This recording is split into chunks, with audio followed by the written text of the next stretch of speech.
Oye País, buenas noches, Oye País, yo soy Rudy González. Qué bueno que me acompaña en esta hora. Viendo la situación nacional del país, el día a día, uno a veces se pierde en algunos puntos de la cotidianidad. Un video de una situación calamitosa, un titular de periódico, un comentario de la gente sobre un tema. A veces desvían a uno de la realidad de lo que somos, dónde estamos y hacia dónde vamos. Esta noche yo me permití la osadía y obtuve el lujo de invitar a un personaje de la nación, a un intelectual, a un profesional brillante con quien se puede hablar de cualquier tema, el doctor Nelson Espinal Báez. Con él voy a conversar esta noche sobre temas de la actualidad, del panorama nacional, de la situación política de cara a lo que es la democracia, los partidos, el proceso electoral. ¿Hacia dónde vamos? ¿Dónde estamos? ¿Y por qué no? ¿Qué necesitamos? Converso con el doctor Nelson Espinal Báez después de la pausa.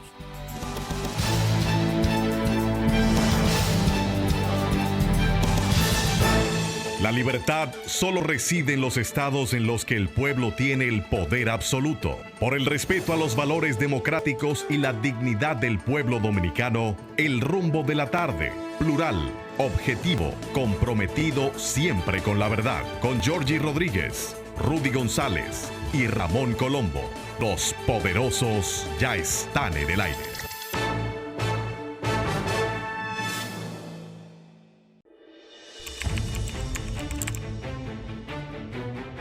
Periodismo de investigación, columnas, opinión, análisis, reportajes de fondo.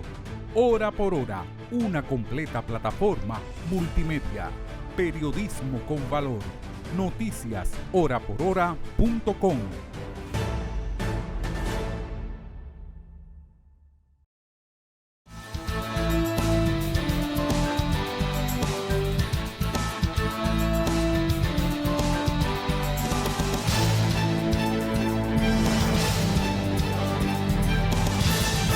Gracias por continuar con nosotros en este conversatorio, como cada noche aquí en Oye País por Colorvisión.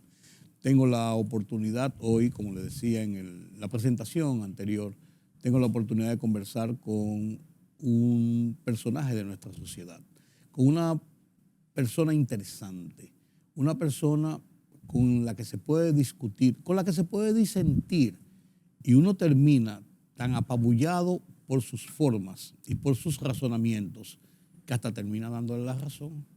Eso me ha pasado en otras entrevistas anteriores.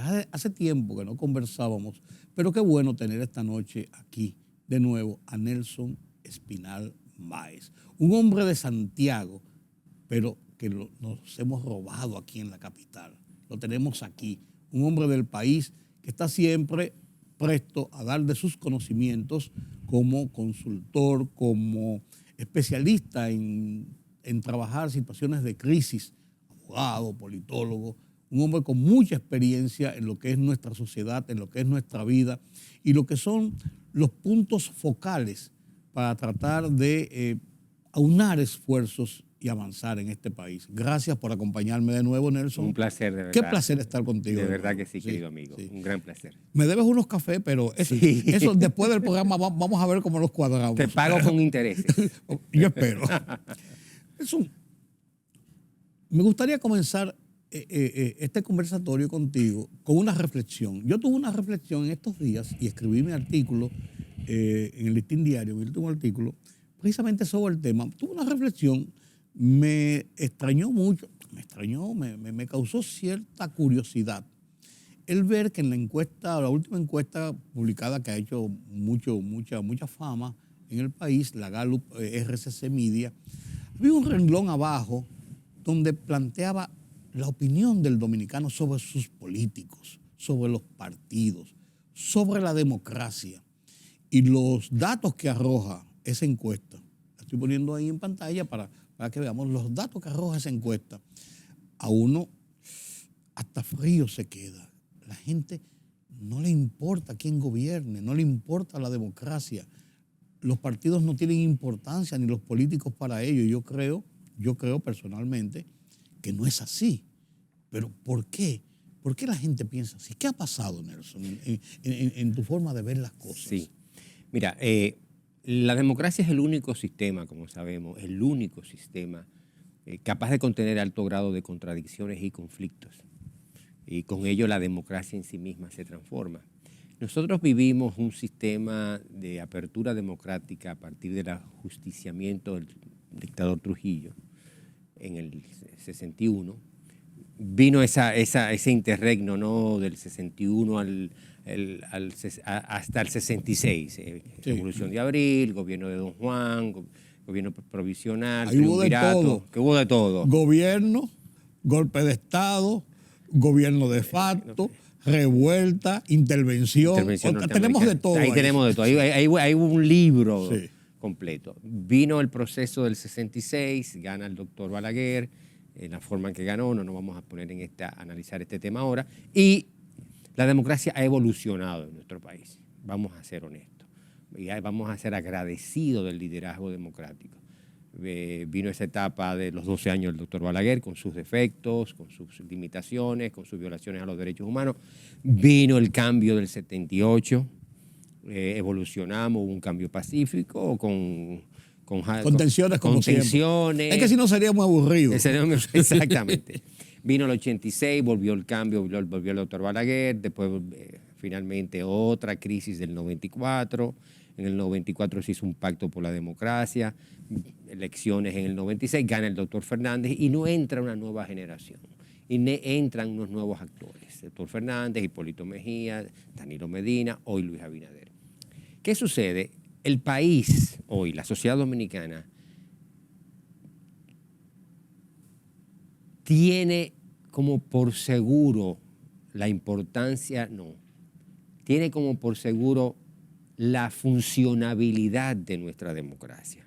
O sea, hay una generación importante que nacieron a partir de los 70, 80, que creen que esto es por obra y gracia del Espíritu Santo. Sí, que no es un proceso que no ha sido un proceso tortuoso, con sube y baja, con azonadas, claro, con fraudes electorales, con todas las historias tradicionales de los procesos de países democráticos. Que yo digo, Nelson, que si no hubiésemos tenido una democracia más o menos funcional, la crisis del 94 nos hubiese llevado Totalmente. Eso nos ayudó. Y había un liderazgo, además de eso, que la sostuvo. Un liderazgo en la sociedad civil, un liderazgo político capaz de contener, vuelvo al origen de la conversación, alto grado de contradicciones y conflictos y gestionar los mismos por los parámetros democráticos. Correcto. Entonces, ¿qué sucede? Cuando tú ves esa encuesta que tú bien la señalas y que te felicito por observar, no lo coyuntural, sino eso que es estructural, tú te das cuenta que creemos que la democracia está como respirar, como el oxígeno. Hay oxígeno, sí, hay eso oxígeno. sí. Hay oxígeno y tenemos democracia. ¿Qué sucede? Al tenerlo, los norteamericanos usan una palabra que me gusta, for granted, como porque sí, porque es seguro, como el oxígeno, no lo valoramos. No lo valoramos. Óyeme, tú puedes estar en desacuerdo o de acuerdo con el gobierno del presidente Danilo Medina, pero hubo un proceso pacífico y entregó pacíficamente. Tú puedes estar de acuerdo con el expresidente Fernández o en desacuerdo, pero entregó pacíficamente. Tú puedes estar de acuerdo con el presidente Luis Abinader Corona y cuando termine su mandato en 4 o en 8, va a entregar pacíficamente, sea quien sea. Hay una madurez democrática. Cumpliendo un establecimiento institucional. Que se modificó la Constitución en tal momento, que hubieron aquello, que se usó la mayoría para aplastar en un momento. Parte del juego político. Pero no es la hecatombe, no es la crisis de institucionalidad política, no es la crisis de las instituciones políticas. ¿Qué sucede, querido amigo y a los amables televidentes? Que creemos que eso viene como viene el oxígeno. y no nos recordamos que la gran importancia de la democracia es practicarla diariamente, es sostenerla diariamente, tanto en nuestro quehacer, en la vida pública, cuando asumimos funciones públicas, como en la vida privada. ¿Y qué es democracia en la vida privada? Respetar el tráfico, el agente policial de tránsito que te para porque estabas hablando con el celular. A mí me ha pasado. ¿Y qué yo hago? Me paro a la derecha y lo primero que yo bajo el vidrio y digo, metí la pata, excúseme. Eso es democracia, queridos amigos. Claro. Metí la pata, excúseme. A veces me puso la multa y otra, oye, pero usted es tan sensato porque lo voy a dejar pasar. No lo vuelvo a hacer, no lo vuelvo a hacer.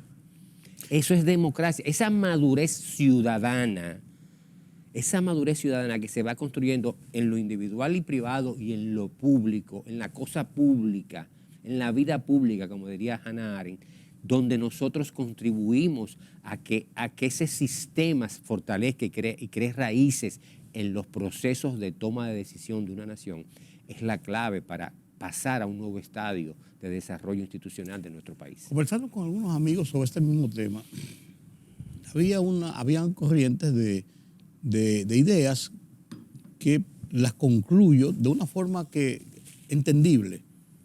Quizás los procesos de lucha contra la corrupción, que es una demanda de la sociedad, porque hay veces que la gente entiende que esto se ha desbordado y que por el camino que vamos no puede pasar, que hay que contenerlo.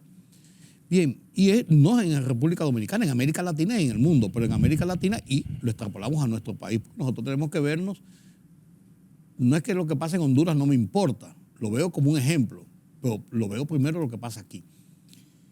De que esas últimas situaciones han enfocado que los políticos han estado muy involucrados en acciones por encima de la ley, o sea, violatorias de la ley, como es el caso de robarse el dinero público, como es el caso de participar en asuntos del crimen organizado, del narcotráfico y todo esto.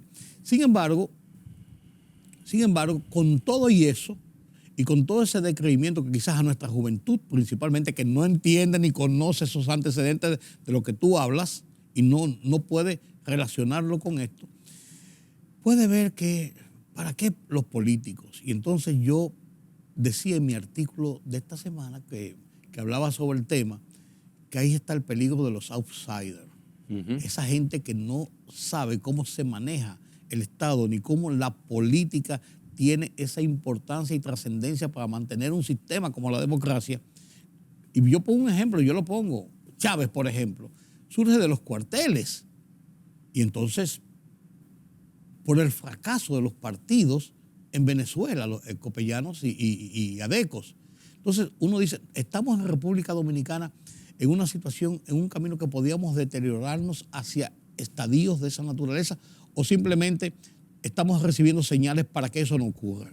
Según el libro de La rebelión de los náufragos que estoy leyendo en este momento, un libro que publicó ya hace muchos años sobre el proceso de Venezuela, hay similitudes al proceso de Venezuela, hay similitudes. La gran diferencia está en que Venezuela pasó primero que aquí y vemos ese espejo para que no nos suceda. ¿Qué es lo que yo digo? Las experiencias que debemos ganar.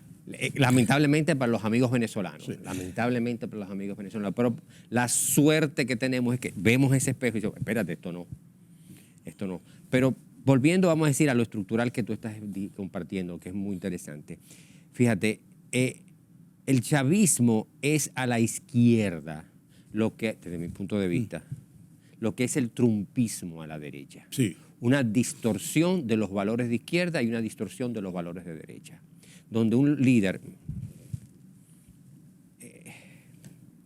particular, no vamos a analizar ni a Chávez ni a Trump, particular, destruye, en el caso de Chávez, destruye una nación, la destruye, con el auspicio y el apoyo entra con el auspicio y el apoyo de todo el poder económico y de todo el mundo, logra hacerse con el poder, implanta un régimen de extrema izquierda, y destruye las instituciones.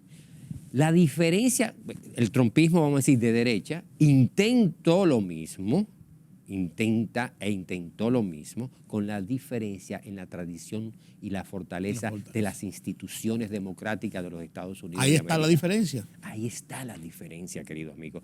Y por eso volvemos a la reflexión original. Esa es la importancia de creer y valorar y profundizar las raíces de la democracia y de las instituciones democráticas, porque son el límite para esos egos desbordados que se creen que se creen superior a una nación, que se creen superior al bien y el mal, que se creen superior, que primero su ego, segundo su ego y en tercer lugar su ego. Su ego. Su ego es todo. Todo. Y por sus apetencias personales son capaces de destruir una nación. No importa. O sea, tú analizas esos liderazgos que le llaman mesiánicos, que para mí son fáusticos. Son fáusticos, sí. Realmente, no, son egoicos. Son capaces de destruir las instituciones, los partidos políticos. El Partido Republicano, que es el partido de la ley y el orden en Estados Unidos de Norteamérica, la tradición, para que el amable televidente entienda o comparta esta reflexión. El Partido Republicano es el partido de la ley, el orden, los valores familiares, la cultura y la cultura tradicional norteamericana. La identidad americana. La identidad y el liberalismo económico. Donald Trump no se conoce por el respeto a la ley, no se conoce por el orden, no se conoce por una visión liberal de la economía, por el contrario.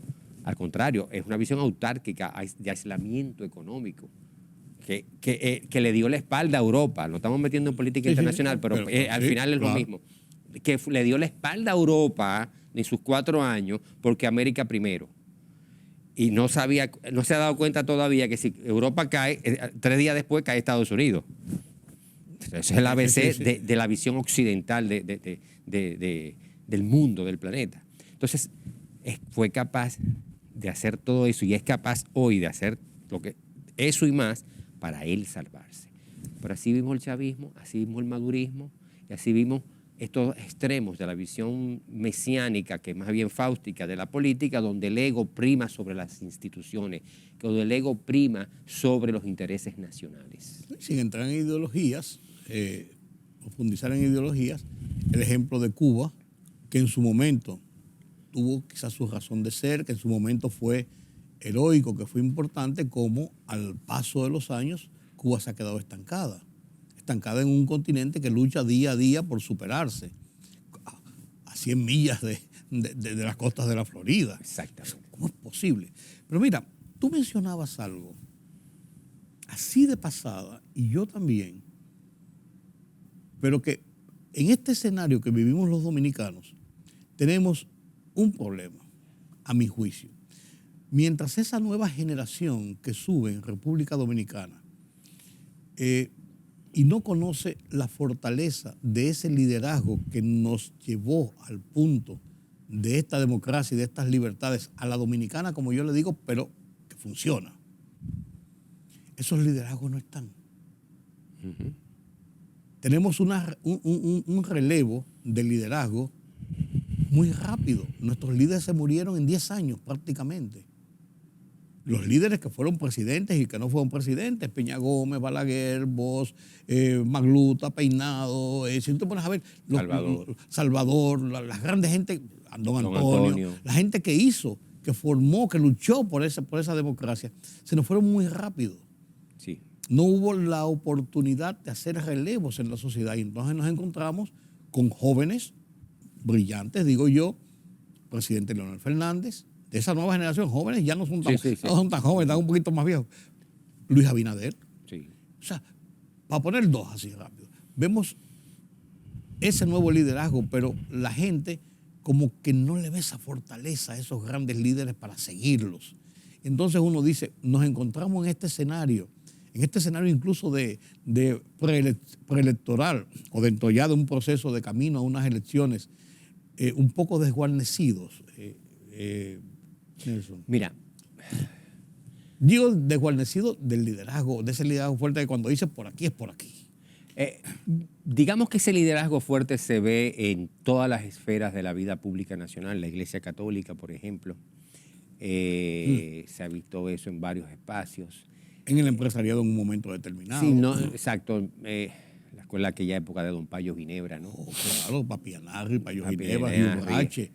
Había... Eran titanes del mundo empresarial que enfrentaban abiertamente a los gobiernos, ¿no? Pero por supuesto, en el mundo del periodismo, don Germán Emilio Ornes, don Rafael Herrera, Molina Morillo. o sea, era Freddy parte... Gatón Arce, era Correcto. Era otra época. A ver, digamos que desde el punto de vista del análisis de los liderazgos, vamos a empezar por ahí, del análisis de los liderazgos, evidentemente son liderazgos diferentes. Son liderazgos diferentes, son liderazgos propios de bajos niveles institucionales o bajos niveles de institucionalidad y mucha necesidad de liderazgo democrático, porque la institucionalidad es baja. Pero cuando suben los niveles de institucionalidad, tienden a bajar los liderazgos mesiánicos. Son como un tubo de ensayo. Sí. Sí. En esa época, los 60, los 70, hasta parte de los 80. Guerra Fría.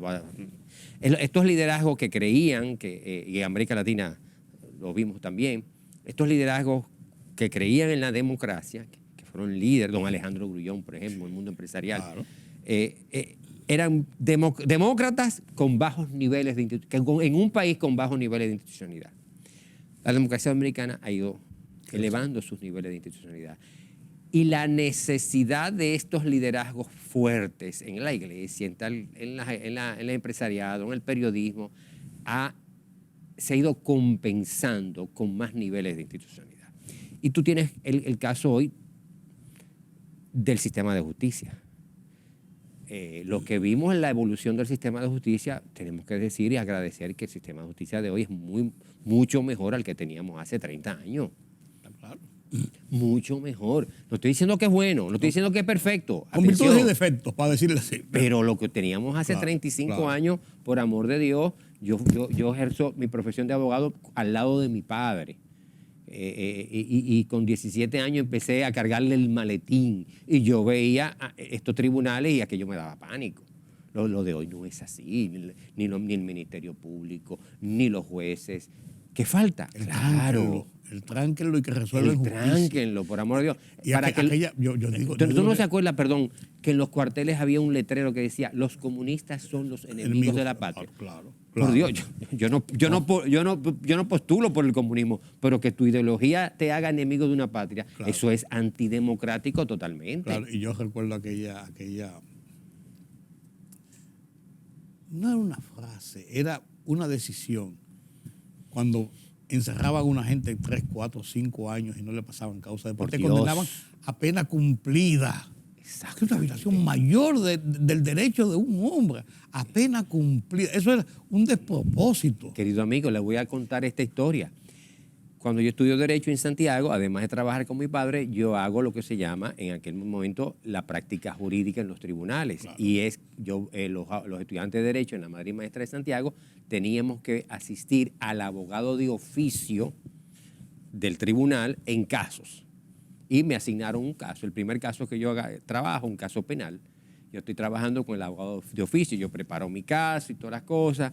Y yo estoy postulando al lado del abogado de oficio y yo le propongo al abogado de oficio la libertad del reo por esto, y hago mi cosa bien, muy linda y muy teórica, sí. Muy linda y muy teórica. Y el abogado de oficio me mira y dice, sí, está muy bien. Pero la ley dice esto y esto, y dice que máximo 1 año de prisión. Él tiene 14 meses. Yo voy a pedir prisión cumplida y lo va a sacar. El realismo, ¿no? Del que tiene ruedos en los tribunales. Sí. Digo, pero es verdad. Pidió eso mismo y salió en libertad ese mismo día. Sí. Un individuo, mi primer caso como estudiante, fue un caso donde un individuo tenía 14 meses en una prisión. Había sido injustamente llevado a prisión. Yo quería demostrar su inocencia en audiencia y el abogado de oficio con mucho realismo, no, espérate. Vamos a resolver esto. La ley dice 1 año máximo, ya tiene 14 meses, prisión cumplida. No importa si es inocente. Sí, o es culpable. Y ya, porque efectivamente, para los amables televidentes, como explica Rudy, en esa época era así. Sí. Era así, 14 meses. 14 meses en prisión sin pasar la audiencia.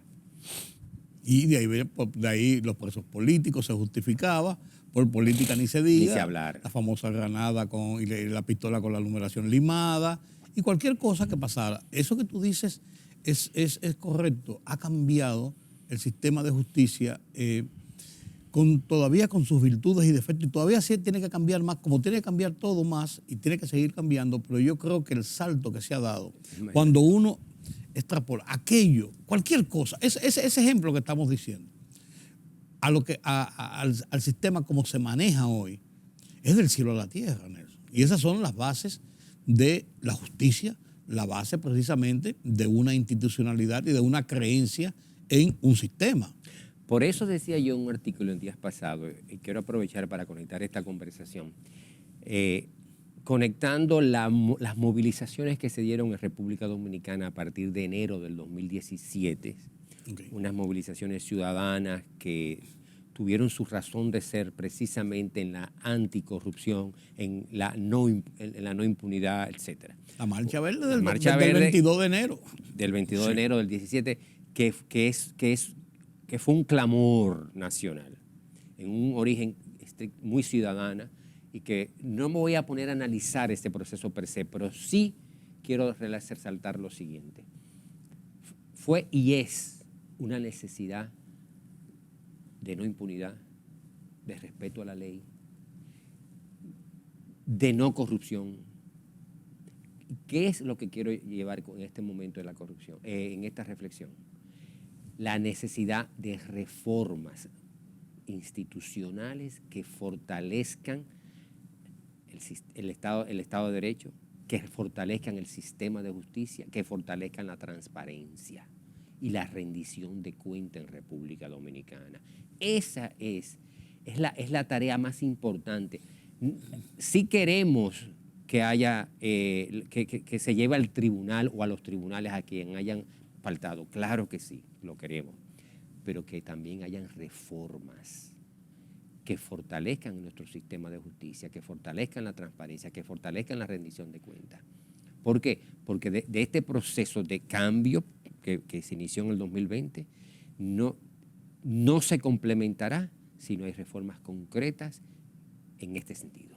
En este punto yo quisiera que me permitan una pausa, y ustedes, amigos, me permitan una pausa, porque yo voy a tomar esa última reflexión tuya, Nelson, para iniciar este segundo bloque.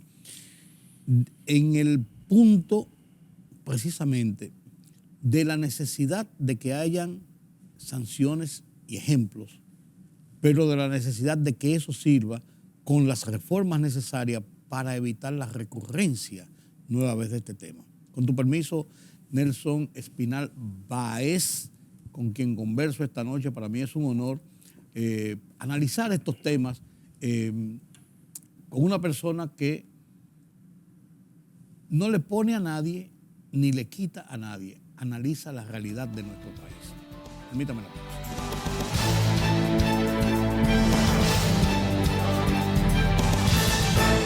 La libertad solo reside en los estados en los que el pueblo tiene el poder absoluto. Por el respeto a los valores democráticos y la dignidad del pueblo dominicano, El Rumbo de la Tarde, plural, objetivo, comprometido siempre con la verdad. Con Georgie Rodríguez, Rudy González y Ramón Colombo.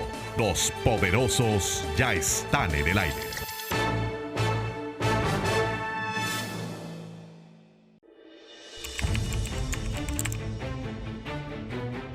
Periodismo de investigación, columnas, opinión, análisis, reportajes de fondo. Hora por hora, una completa plataforma multimedia. Periodismo con valor. Noticias horaporhora.com.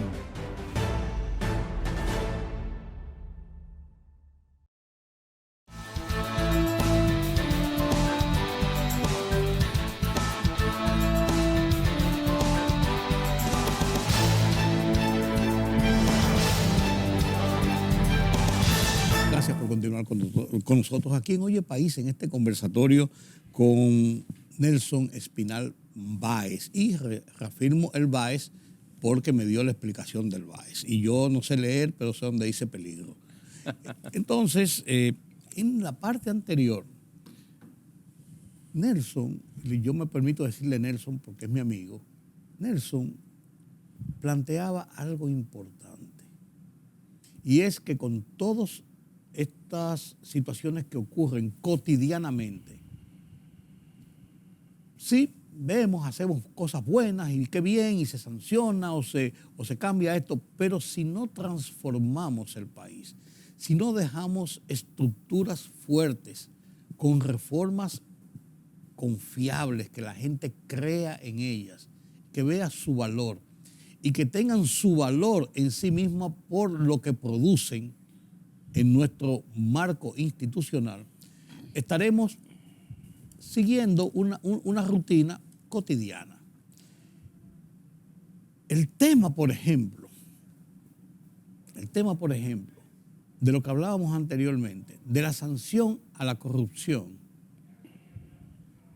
se quedaría en el aire si el gobierno actual, por ejemplo, pienso yo, no logra establecer mecanismos fuertes que nos eviten la consecución de situaciones como la que estamos denunciando y la que estamos juzgando en los tribunales.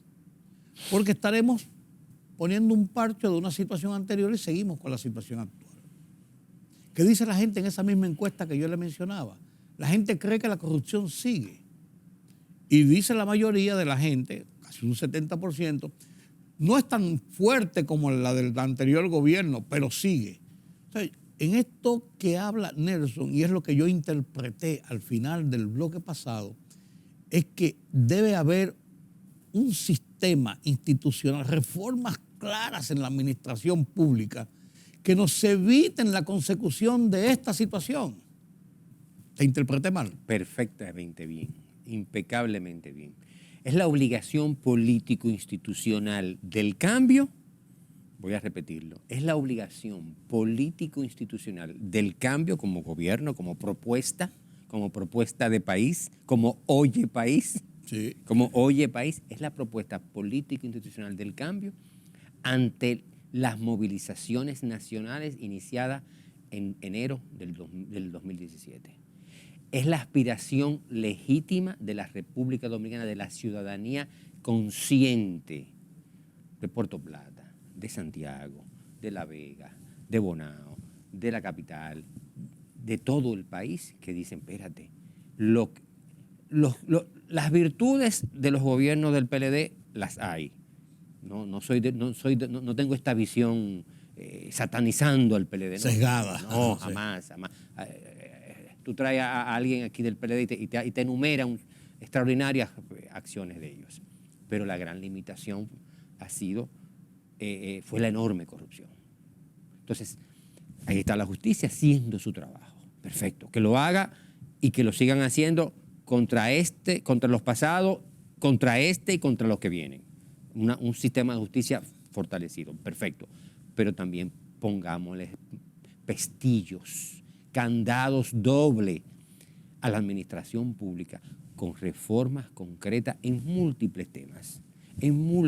Están ahí, Sí. están ahí, en múltiples. Y deben ser articuladas y llevadas al Congreso de la República para que se conviertan en reformas de ley, en reformas institucionales y que traduzca esa necesidad, esa aspiración ciudadana en políticas públicas que fortalezcan el sistema democrático, el Estado de Derecho y las instituciones, y el fortalecimiento de las instituciones.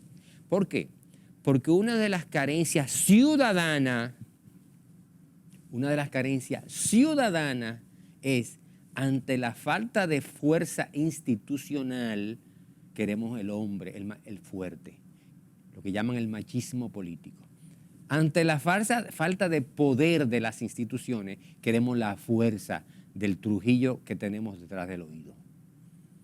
La frase famosa, el que tenemos un Trujillito dentro. Sí. ¿Por qué? Porque creemos que es la decisión de un hombre, y digo hombre, no digo hombre o mujer, no, porque es puro machismo, de un hombre. En el sentido humano. Sí, porque es machismo, una visión machista de la política. y no en el poder reglamentador, regulador de las instituciones democráticas, donde no es porque yo tengo más fuerza que tú, es que las instituciones funcionan, porque la ley se aplica así, sin tener que recurrir al macho alfa que haga cumplir la ley. No. Y que debe ser para todos. Para todos. Para todos. Para el rico, para el pobre, para el político, para el poderoso, para el no poderoso, para todos. Los que hablábamos al principio, me agarró el tráfico hablando por el celular. ¿Qué dije? Excúseme. Sí. Metí la pata. ¿Metí la pata? Sí. No, metí la pata. Eso es respetar las instituciones en algo sencillo, vamos a decir, en algo, una cosa sencilla, pero es el poder institucional que me está parando a mí. Es el poder institucional que me está parando. Claro. Entonces yo respeto esa institución encarnada en ese tráfico. Y él articula un procedimiento hacia mí como conductor. Pues en todo debe funcionar así. Por ejemplo, en Estados Unidos, aunque ahora con el caso de Donald Trump uno puede ver que haya cierta situación de política y todo esto, no cabe duda de que la justicia es altamente respetada, altamente valorada y altamente confiable. Ahí está el juez Clarence, investigado por uno de los pilares de la Suprema Corte Federal de los Estados Unidos, investigado por una situación de una propiedad que si compró en un sitio, en otro sitio, después que un hombre de tantos años entró a la Suprema Corte, era un negro, hay que decirlo, y lo vieron con ojerizas, pero fue un hombre tan vertical. Pero si se equivocó, tiene que ser investigado, tiene que ser sometido a un procedimiento. Totalmente. La fortaleza de la justicia yo creo que es la base Total. de la institución. Total. Y es la base de la democracia. De la democracia. Volvemos a la reflexión original tuya. De la democracia. Dimos la vuelta completa a tu reflexión. La base, el sustento de un sistema democrático es la justicia. Así es. Mira, Con libertad. Y perdón, Claro. con libertad. No, claro, bajo todas las circunstancias. Quiero aprovechar que tú mencionas esto del juez Clarence y resaltar algo. El acuerdo entre Fox News y la compañía Dominion, no me acuerdo el segundo nombre de la compañía, Dominion X, no me acuerdo, demanda a la poderosa Fox, Llegaron a un acuerdo por $786 millones, donde Fox, cuyo presidente es el famoso y poderoso Rupert Murdoch, Sí. le tienen que entregar a esta compañía Dominion, no me acuerdo el nombre ahora, 786 millones y pico de dólares. Proceso que se estableció con una mediación, dicho sea de paso. ¿Cuál es el punto? Que Fox reconoció públicamente, pagando 786 millones de dólares, que replicó la mentira que Donald Trump decía de que le habían engañado en el proceso electoral. Y Dominion, que fue la institución, la compañía que vendió el software y todo aquello, demanda a Fox. Y Fox, para no ir a los tribunales, decide zanjar las diferencias y pagarle una indemnización, asumiendo responsabilidad civil, y entregarle 786 millones de dólares. En la República Dominicana los periodistas no creemos que tenemos licencia para decir lo que nos da la gana contra quien nos da la gana y somos periodistas. Exacto. No, comienzo con mi ejemplo como periodista. Eso pasa en la clase nuestra. Eso pasa en la clase nuestra. En el escenario actual de preelectoral en que vivimos en República Dominicana, y yo no digo preelectoral, estamos en un proceso de elecciones, muchas veces los gobiernos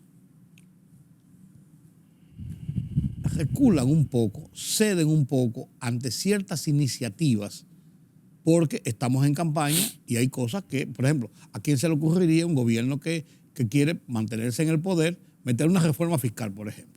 Sí. Y subir los impuestos al 22% de la presión tributaria. Y subir los impuestos. Sería un suicidio, por decir algo.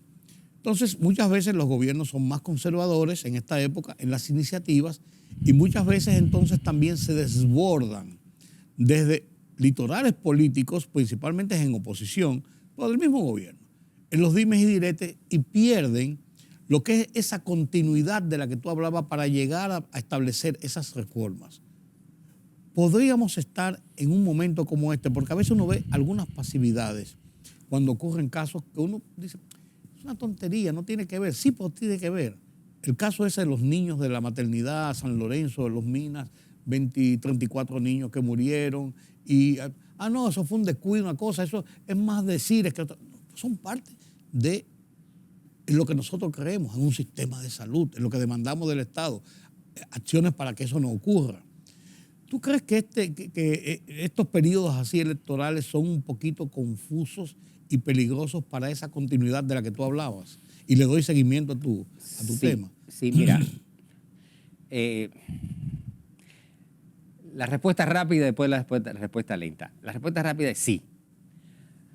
Porque en un sistema presidencialista con una posibilidad de reelección en una ocasión, si el presidente que gana las elecciones, como el caso de Luis Abinader, en los primeros año y medio, 2 años como máximo, no introduce reformas como una reforma fiscal, para decir uno, es difícil que lo haga porque va a querer reelegirse.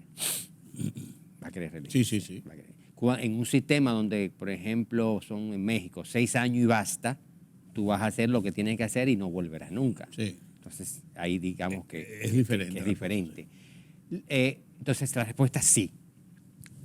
Por esa obligación de todo presidente de querer mantenerse en el poder por sus 4 años, por sus 8 años posibles, 4 en primer momento y 4 en una reelección. Eso es así. Ahora bien, en un segundo mandato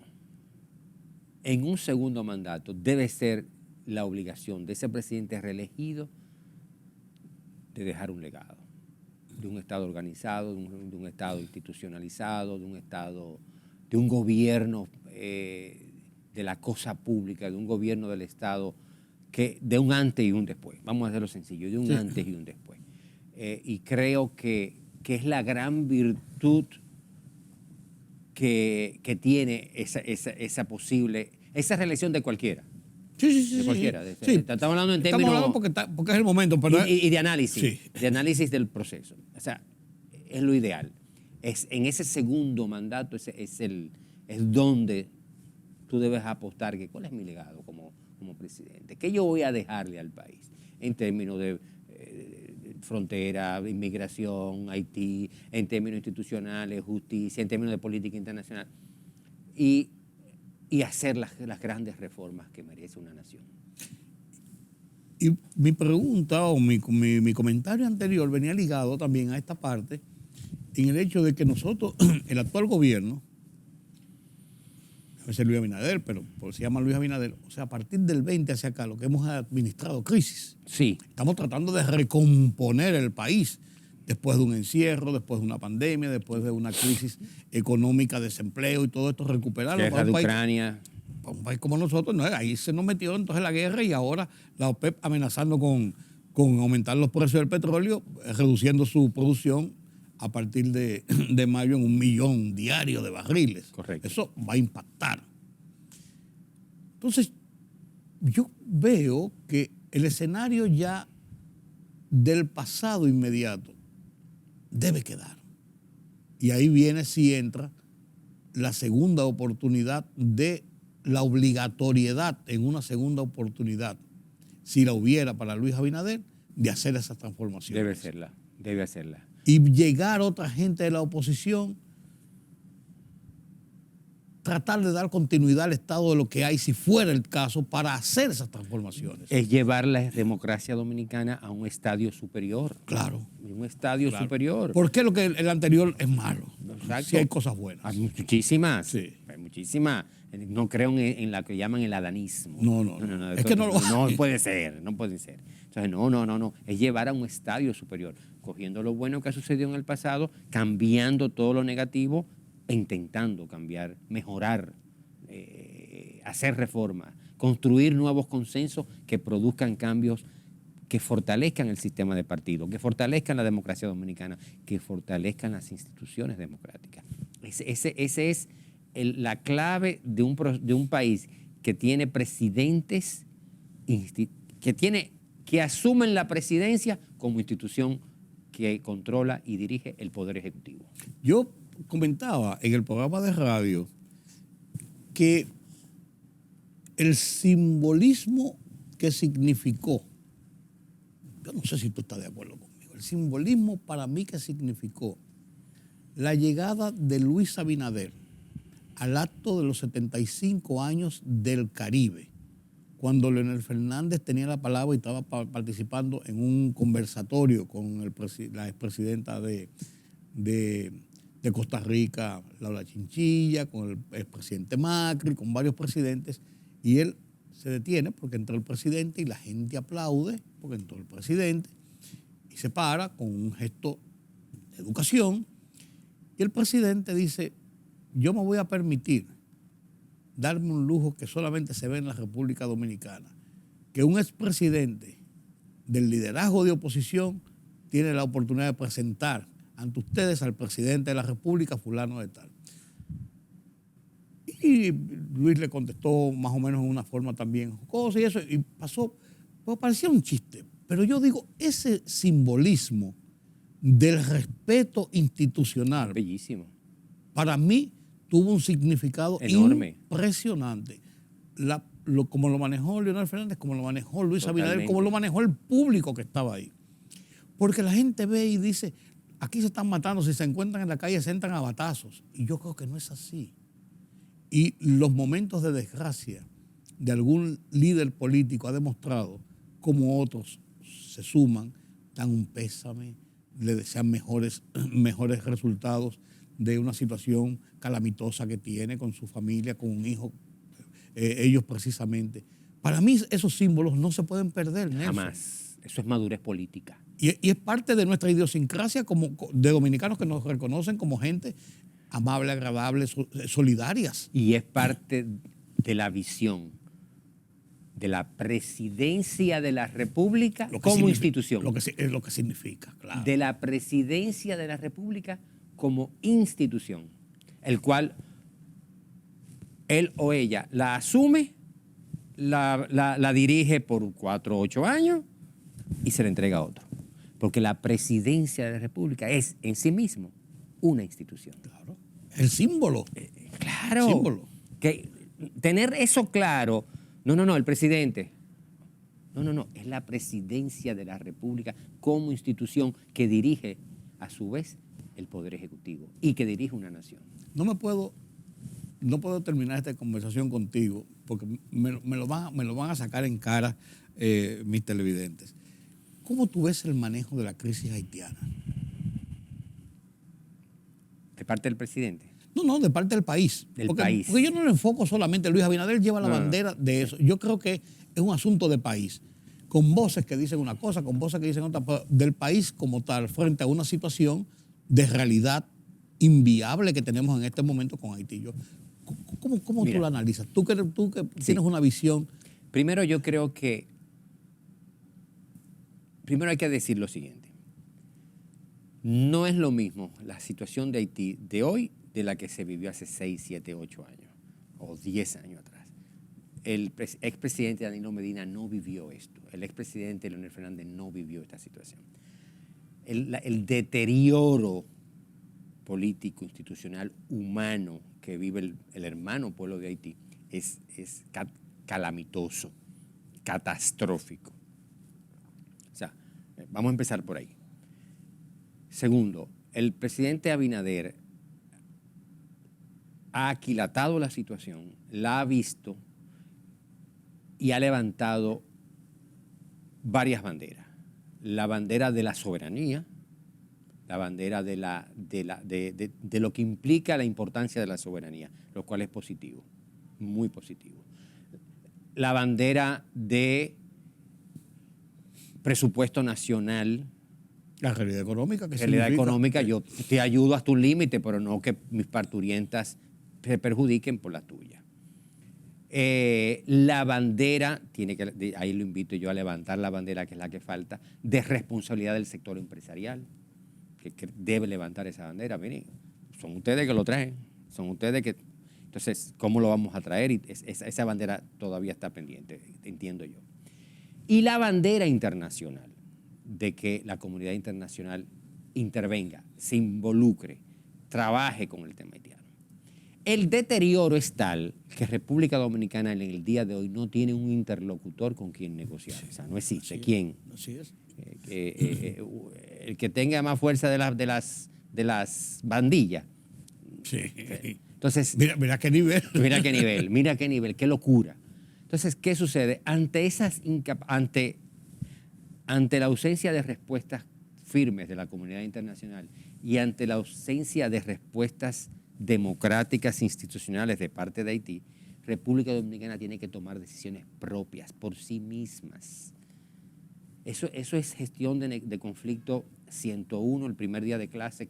Se lo digo a mis estudiantes, a los participantes en los programas. O sea, usted tiene que tomar decisiones por sí mismo. República Dominicana tiene que tomar decisiones por sí misma, como nación, porque no tiene un interlocutor con quien interactuar, con quien entenderse. Sí. Y tiene una comunidad internacional que jamás no es la palabra, que hasta el día de hoy ha demostrado firmeza con este tema. Si hubiera petróleo, a lo mejor hubiera sido otra la historia. O litio, que es lo que está de moda. O litio. Entonces, por eso, ante tu pregunta, creo que ha sido firme, creo que ha sido buena para los intereses nacionales y creo que debe insistir, tal como expliqué ahora, en fortalecer esa política nacional con visión humana. Yo le llamo esto, lo he dicho en mis artículos, un nacionalismo humano, de respeto a los derechos humanos, pero con un nacionalismo porque es una situación catastrófica lo que tienen nuestros hermanos de Haití.